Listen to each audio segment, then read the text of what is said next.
This is hbrv Lifestyle, the podcast, and your host, the Honey Badger, giving it to you straight in the RV business as usual. I want to start out with a big thank you to all the listeners. There are a lot of you, more than I thought. I've done 12 or 13 episodes for season 1, and it averaged 400 people listening to it. Highest being 2,500, the lowest being 60. Guys, I'm now on Spotify, I'm on Amazon, I'm on Apple, I'm on iHeartRadio. I'm already on YouTube, but I only filmed a few episodes for YouTube. By the way, if you're watching us on YouTube, so sorry about the lighting. The lighting in this hotel are from like the 1990s, and I couldn't bring much with me on this trip to Indiana. So I'm in Elkhart, Indiana for the Super Bowl of the factory side of the business. This is when everybody comes out, starts making decisions on what they're going to order. Going to be a big week, going to be a tiring week, going to be an exciting week. I'm super excited. I want to recap some things that have occurred over the last couple of weeks. The very first thing I'm going to cover, and this is going to be something that just absolutely is going to hit home, the Fed raised interest rates. This is not a bad thing. I know. Everybody, well, I'm not going to pay 8% on an RV. Well, let me give you what I had to sell RVs for in 2010 and 11. In 2010, 2011, our standard interest rate in the business was 9.74. It didn't matter what your credit was. You could be an 850 FICO, and it was 9.74. And it didn't stop people from buying. Now, that's what we were quoting people because that was the standard rate. The standard rate right now is still in the 7s. Standard rate still between 749 and 799. That's the standard rate. Now, if you don't put very much money down, if your credit's not really that good, you're going to be in the 8s and 9s and possibly 10s.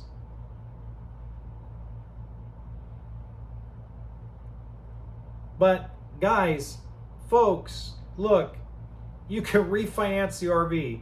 I just had this discussion with my mother.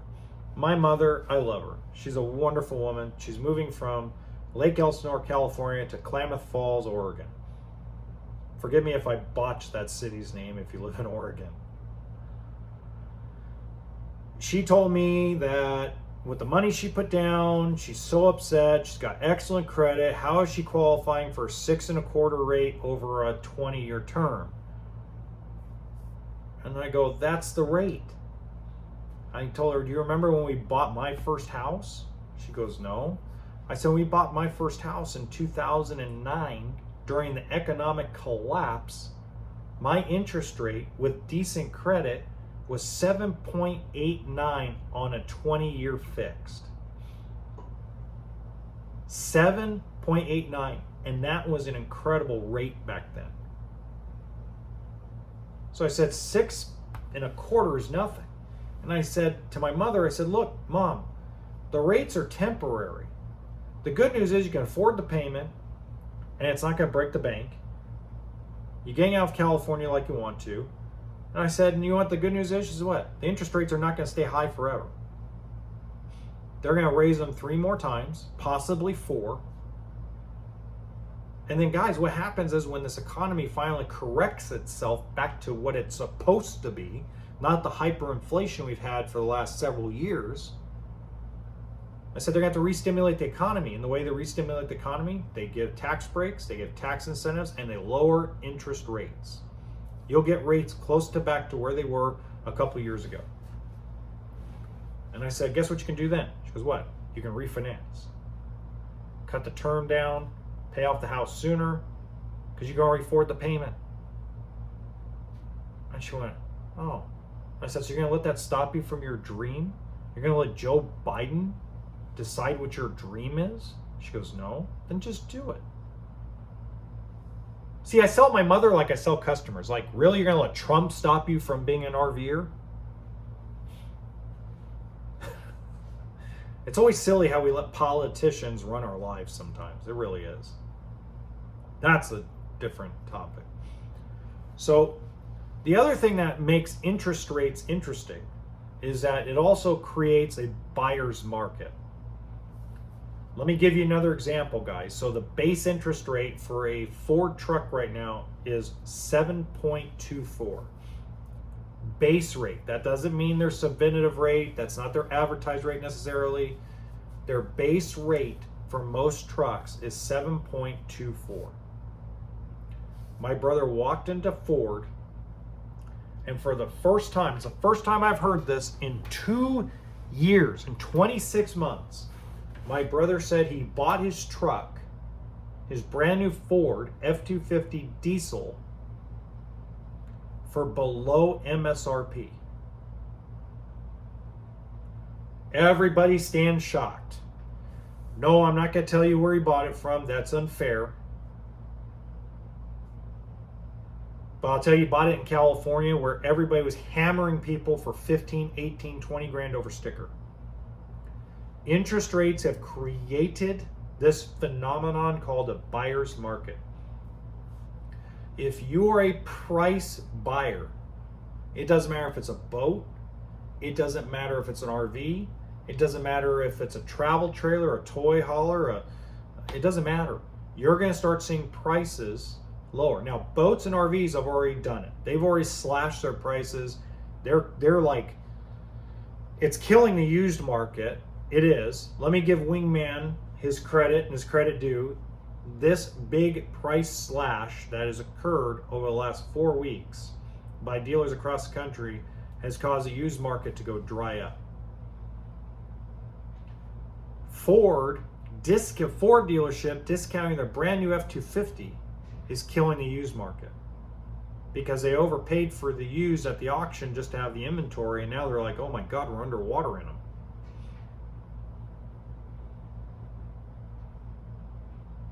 My wife was shocked. She's like, huh, how did he do that? And I go, you know what? They may not have the inventory, but it's costing the dealership. I want you guys to write this down. It's costing the dealership more money to have the inventory in stock. So interest rates just didn't go up on you. They went up on the dealer too. So now it costs them. So let's say it was costing them 1% in interest to carry a truck. Well, shoot, a year worth of interest is probably $500-600. But now when a year's of interest is $4 or $5 grand, $6 grand, you're going to move the inventory faster. That's the point of raising interest rates. The point of raising interest rates at the Fed is not to make our life more difficult, but to level out the playing field and level pricing down to where it should be. So this is exciting because that means in the next probably 3 or 4 months, I'm going to go buy a truck. And I'm going to wait till they're a little more desperate. Now, if I was in the market for a motorhome right now, I would not buy a motorhome. I'd buy a travel trailer, a fifth wheel, a toy hauler, a tent trailer, something that's towable. Motorized is still having issues getting product out to dealers, so the supply and demand problem, and that's a whole different market. I'm not even touching that. But if I was going to buy a travel trailer or a toy hauler, or I was in the market for a towable like a fifth wheel or fifth wheel toy hauler, this is the market to be in right now. So that's a segue, by the way, into the Portland RV show. If you guys know anything, if you guys follow my YouTube channel, hbrv Lifestyle, you know I was at the Portland show. I have a new dealer in Washington who happened to be at that show because they have a Portland store. They're called Apache Campers. I talked with their ownership group, father-son team.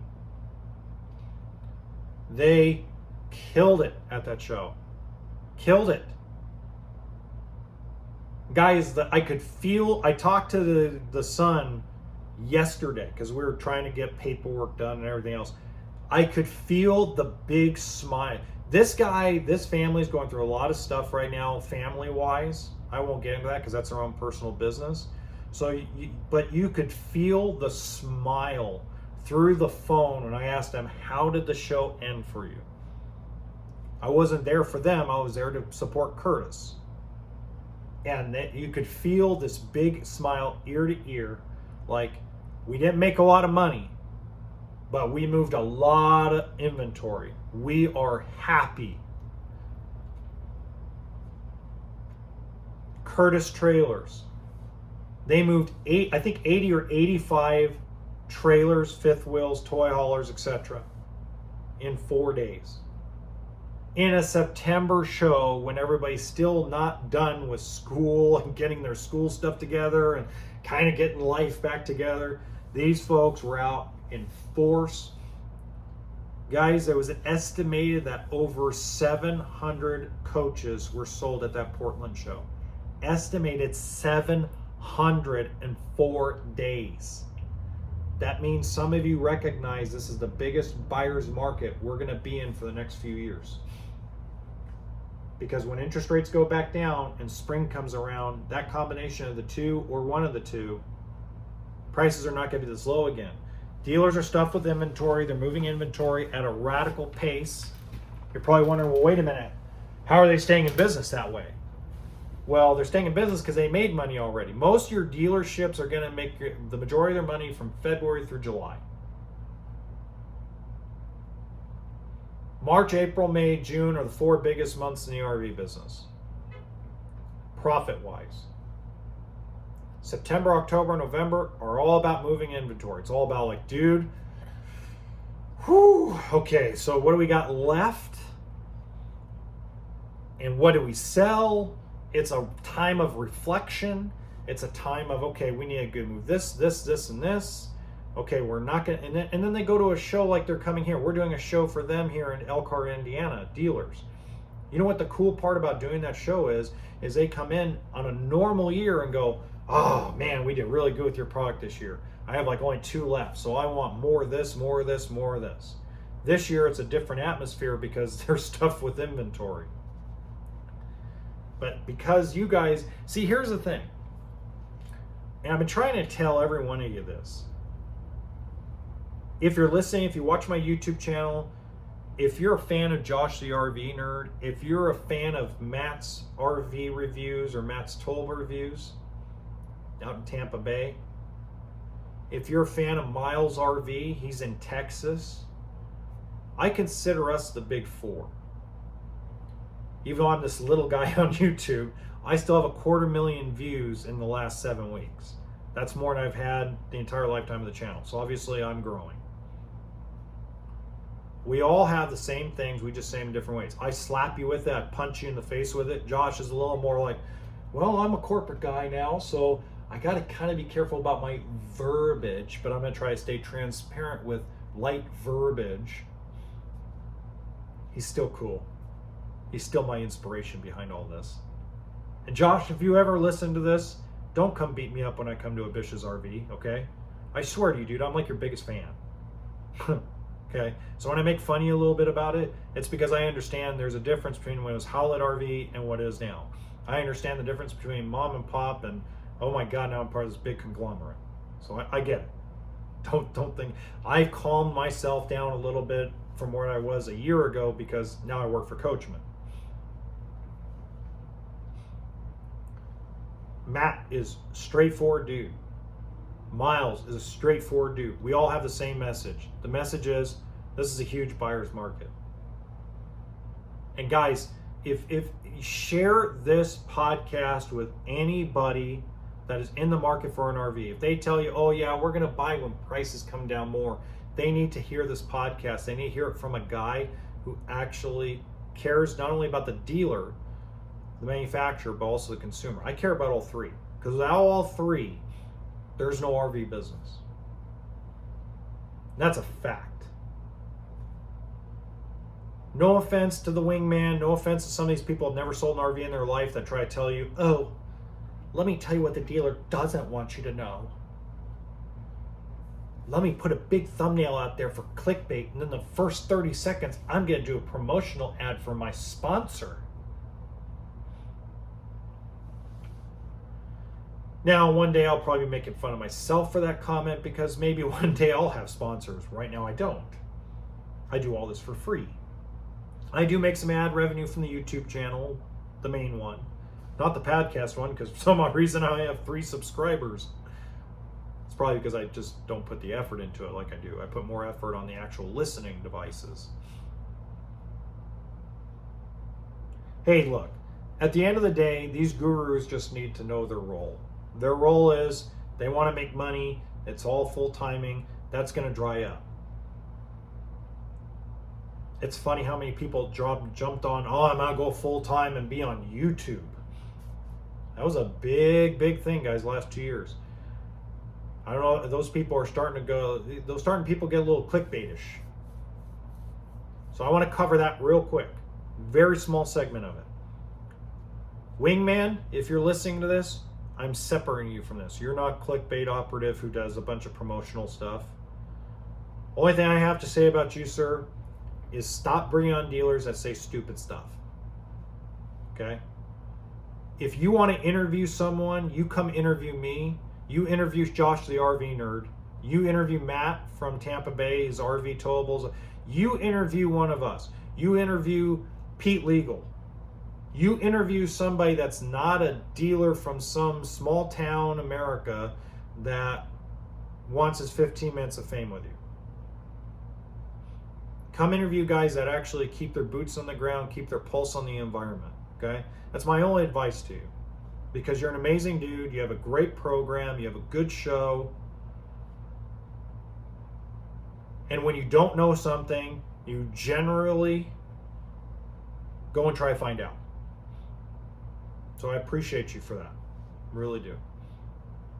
But for the rest of you, folks, the well's going to dry up on sponsorships. If you're a YouTuber and you've never sold an RV in your life, do me one favor. Stop putting in your titles that this is something that the dealer doesn't want you to know. And then in 30 seconds, you start doing doing your spiel for your sponsor. I can give you several guys that do it the right way, that aren't in the RV business, but know how to do a sponsorship segue. Those are the guys I'm going to use when one day I have sponsors, because I think it's very unfair to the consumer of your video that you spend more time worried about getting your sponsorship perfected than giving proper, correct information. You know what we call that in this business? We call it clickbait.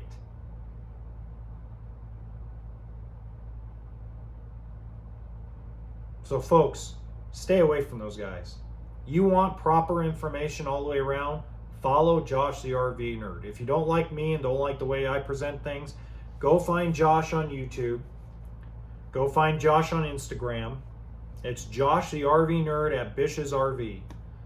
Go find Matt's RV and towable reviews. Go find Miles RV, MYLES. He's in Texas. Those guys will give you the absolute bottom line information just like I do. I'm not everybody's cup of tea. Just stop listening to gurus, because first of all, this is a buyer's market. Your trade-in is going to be probably worth less because it's killed the used market a little bit. Hey, you're going to need some cash now. At the end of the day, you're going to be happy with the price of them. Okay?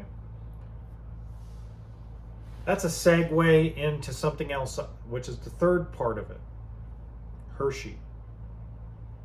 Hershey sold more units this year than it did last year. Or I should say the last year it was on. Guys, that's incredible.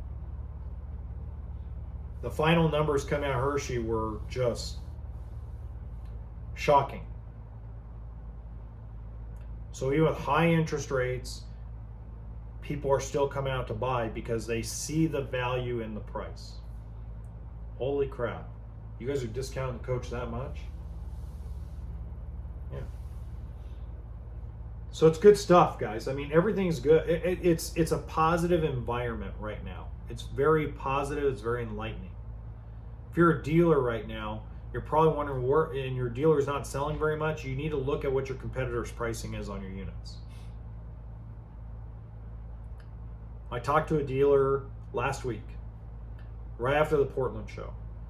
He goes, "How much did it suck?" And I go, "It didn't."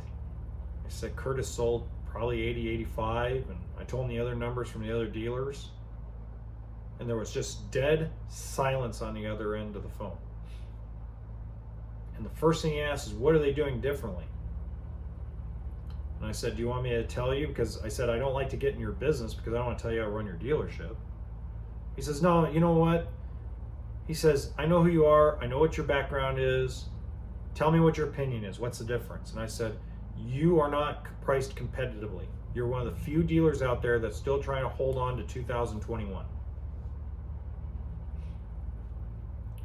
And I said, you're going to pay for it next year. I said, this is where it is. And dealers, just hear me out on this, because if you're a dealer and you're listening to this, this is not to bash you. This is not to tell you how to run your business. This is just facts.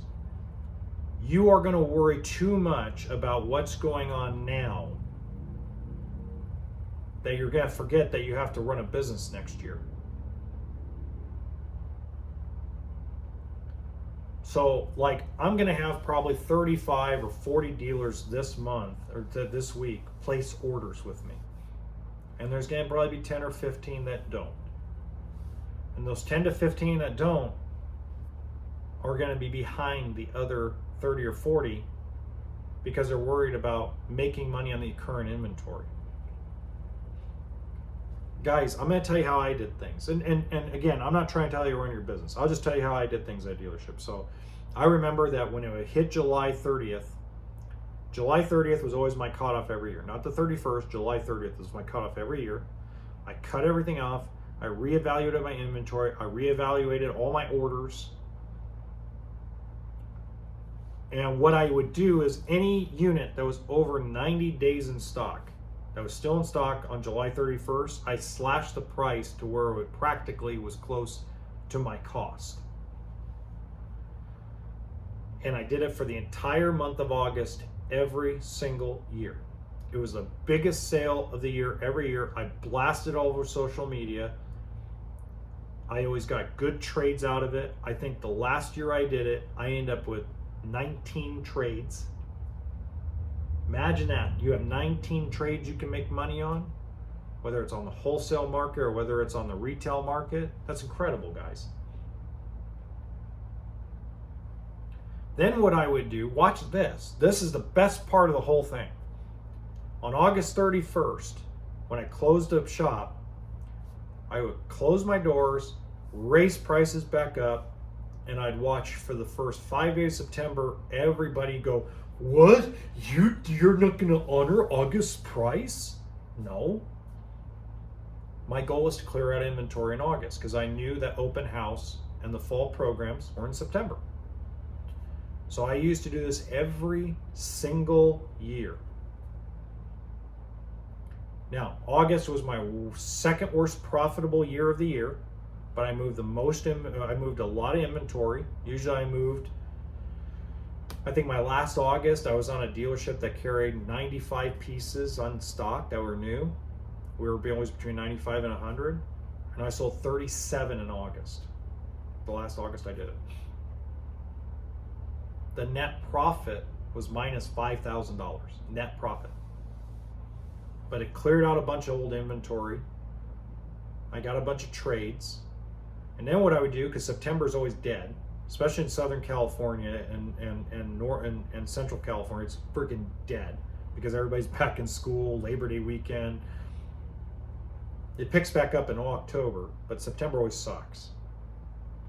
So what I did in September, well, I took the 19 trades I took in, I threw them into service, and I tell the techs, okay guys, this is what I want you to do. I want you to get them to tell me what I need to do to them to get them ready for retail. And I took half of them and I wholesaled them because it just wasn't worth keeping. Now my net profit went from $5,000 negative to $2,000 positive The owner actually pocketed $2,000 for August because I did that. Then I took the others, got them reconditioned, put them back out on the lot. I actually sold all 8 in October. October was my 3rd best profitable month of the year, and it made it easy because we sold 25 units. 8 of them were used. November, we sold another 20. December, here comes Santa Claus, here comes Santa Claus, right down Santa Claus Lane. RV dealers stink it up in December all the time. December was always a time for me to get ready for 2023. So guys, what I'm telling you is you kind of missed the boat. If you're a dealer, you missed the boat on August. Fine, move on. This is an incredible month of October and November where you're going to have the opportunity to clear out probably half of your inventory if you just are aggressively priced. I'm not telling you have to lose money, guys. I'm telling you aggressively priced. There were dealers that were making a little bit of money on every unit.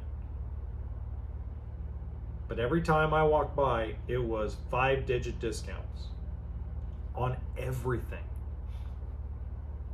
Everything. 17-foot trailers, 16-foot trailers.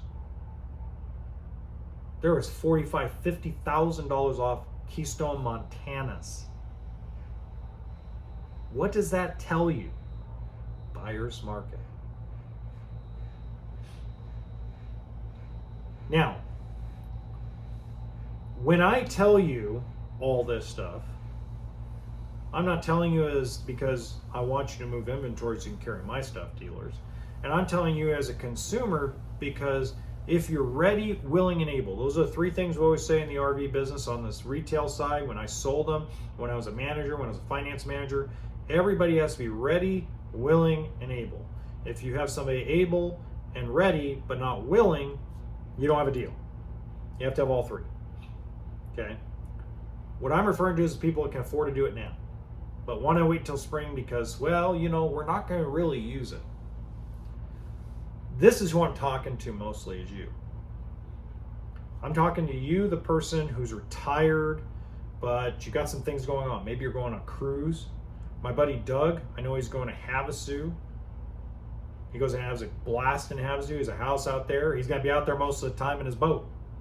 But if I told him tomorrow that in the stinking hottest part of Arizona that he could get a boat for 60% off brand new, he's driving out to go get it and go take it to his frickin' place and sweat it out and let it sit in Havasu until it's ready to be used. Okay? So it's the same thing. Like if you found there were a lot of people that took advantage of these sales, took advantage of these shows, and they show pricing and they show interest rates. Curtis Trailer had some kind of silly thing with a credit union that they got a silly rate. I'm like, how do you guys gain that rate with 0 down? And they all look at me and go, we don't know. Ask Robbie and Kara, we have no clue. And the only thing I could say was, well, it's just basically for the 4 days, we got permission from these certain credit unions to use that rate in term with 0 down. I'm like, Jesus criminy, holy crap. So just be aware of that stuff. You need to be aware of that stuff. That stuff is hyper important. It's extremely, extremely important. If you're ready, willing, and able, don't worry about whether you're going to use it next 3 months. If you've got cruises, if you got, holiday plans. I know me personally, we're not going camping anytime soon. Oh, Jeremy's coming in. Maybe Jeremy will come on the podcast a little bit. Hold on, I'm gonna go get Jeremy.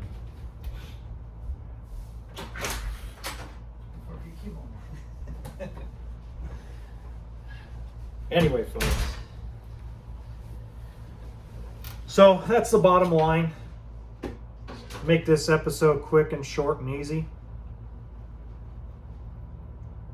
Just don't pass up these deals that dealers are putting out there. Especially if you got the money, if you got the ability. Don't wait till spring. In spring, prices are going to go up, profits are going to go up, deals are not going to be made. This is the time. Have a great weekend. Huh? I gotta go clean out the car. I don't know why the hell my key wouldn't work. That's okay. You want to take mine? What the fuck? Well, that's what I'm wondering is if they switched it. No, they didn't switch it. It just. Do you have two? No, I have one. But the one is just kind of like, it's hard to. It takes like a certain touch. Yeah, it turned red on me 3 times. Oh, that sucks. Yeah.